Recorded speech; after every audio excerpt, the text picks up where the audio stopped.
clear exactly a request for information is. So this rule had been liberalized, I guess, several years ago, to say that somebody clicking a link on a website, that's a request for information for the public. So it was kind of an unusual position in Iowa, or it is for 2 months, that you're very limited on what you can put in the newspaper, the phone book, the television, or at least by the black letter law of the rules. But the internet is kind of wide open because that seems to be a request for information. If somebody clicked on something, that would seem to be a request for information. That has changed. You can have a website. Interestingly, though, if you do have a website, you need to be a little bit careful under some of the new rules that we'll get to at the end.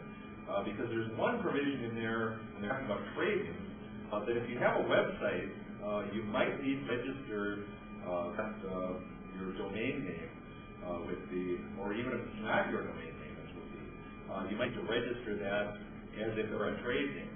Because you'll see trade names are now legal in Iowa, subject to some restrictions. But even though the rules for the internet were kind of wide open, now the domain name fits under the trade name rule.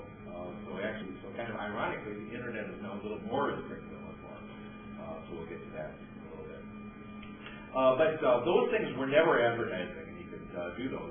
But for what was advertising, rather than, basically the rule contained a list of permitted things which you could do. The rule basically contained a list of permitted types of advertising. And as you see, were pretty limited. We'll gloss through them in their waning days. Well, you're allowed to be listed in the phone book. You could be in the white pages and the yellow pages. And if you were a lawyer, and as we'll see, there's a few more minutes on that a little bit later on. We're allowed to have what they call a box. There's a little box with some information in it. But fee disclosure provisions still like those. Now, this is the one that I like. This next part about broadcast advertising, this is one that's been kind of I don't see too much lawyer advertising on TV enough, but I have never seen television ad or radio ad that fully complies with this provision. So I think it's safe to say that this is really not too much, and probably not constitutional. But on broadcast advertisements, your advertisement was required to be articulated by a single non-dramatic voice. So you were allowed to have information in your ad, but it had to be only a single non-dramatic voice. You couldn't have two voices. You certainly couldn't have a dramatic voice. So I guess when you call a talent agent to I need a voice for my ad. You send me a boring voice to check. You're not allowed to have a dramatic voice. No matter how non-dramatic your voice was, you were not allowed to use your voice for some reason.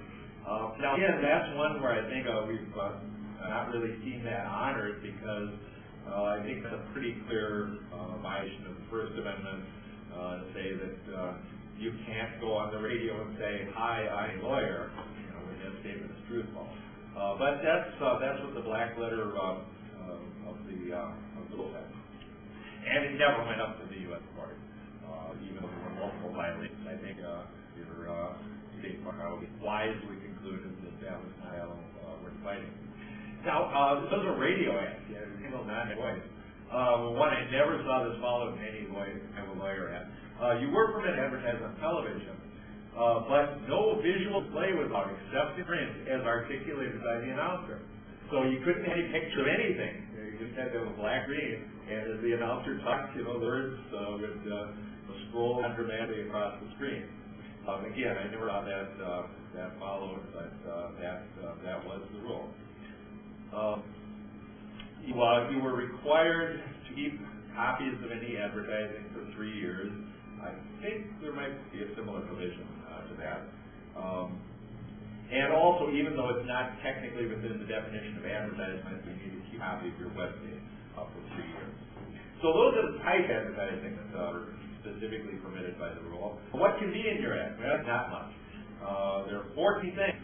it's not on this list of 14 things, presumably it's not allowed. Although again, the First Amendment issues lurking out there, these were kind of honored in the brief.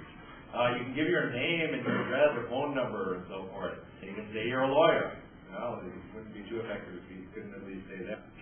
You can describe your practice. You can say that it's a general practice. If you do say you limit your practice to a certain area, you had to, and it's kind of a big age, in the past what you had to do is have to list of 50 practice areas, personal injury, bankruptcy, trust and estate. You had to pigeonhole yourself into one of the things on that list, and you had to use the terminology that was on that list, period.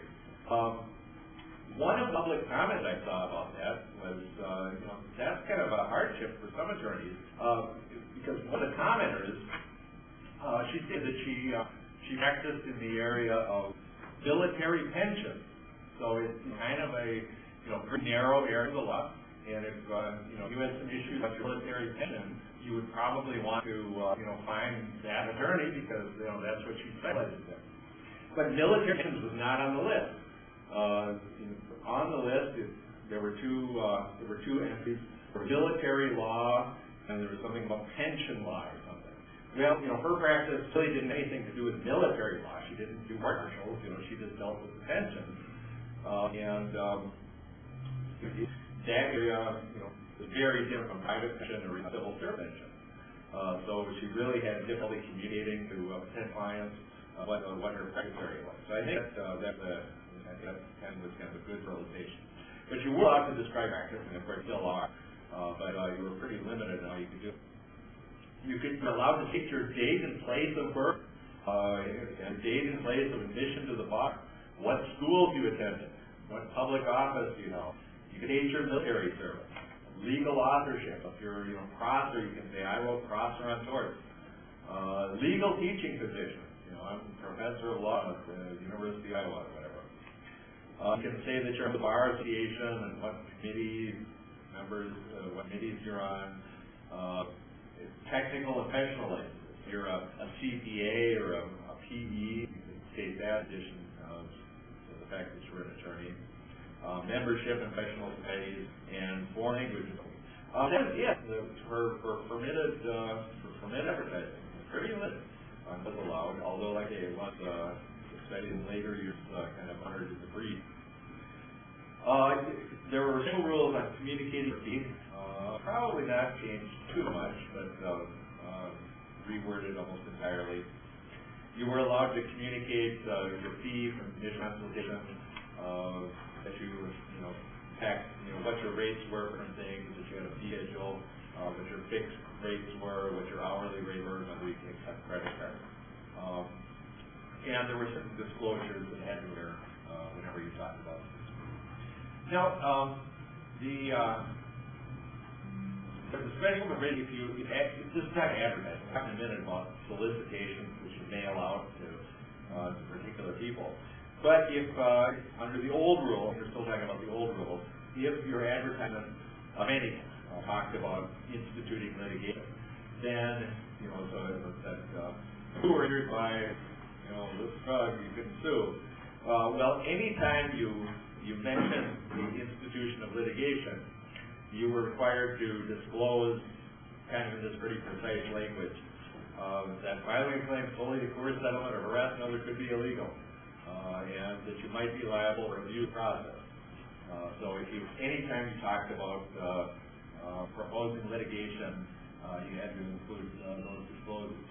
Now, of course, listen to national radio ads. They're saying if you were injured by this drug, call 1-800-LAWYERS. Well, that's not an Iowa attorney running that. They were not bound by that, even though that finds its way into this state on network programs. So, it's kind of the mass media communications like that kind of forced the issue on many of these, including that one. If you're part of a referral organization, like a bar association referral service, you were allowed to do that, and that referral service was allowed to advertise, but in a dignified manner. The word dignified appeared in the rules several times. And then finally, some more exceptions. What did not come within the scope of the rule? Political advertising. So if you were running for public office, you're not allowed to advertise as an attorney, but as part of your political advertising, you're allowed to mention that you are an attorney if your status is germane. So I guess if you're running for legislature, you could say, vote for me because I'm a good lawyer. I guess if you're running for dog catcher, maybe your professional status is not. Obviously, if you're public, an official notice in the newspaper, for somebody by publication or something, you're allowed to print your name there, but it can't be for the purpose of attracting potential clients. If you're a director or officer of an organization, they can include your name in your report. Legal documents prepared by the lawyer, and traditionally, that was kind of about the only way lawyers advertised. By on the envelope for the will, you had your name there, so when they you hoped when they probated that will, they would see the envelope and give you a call. In legal texts or publications, and dignified advertisements for them, communications permitted by legal assistance organizations. The legal text publications one, that's kind of interesting because it shows how these rules were enforced, even though there were limits on it. There was this exception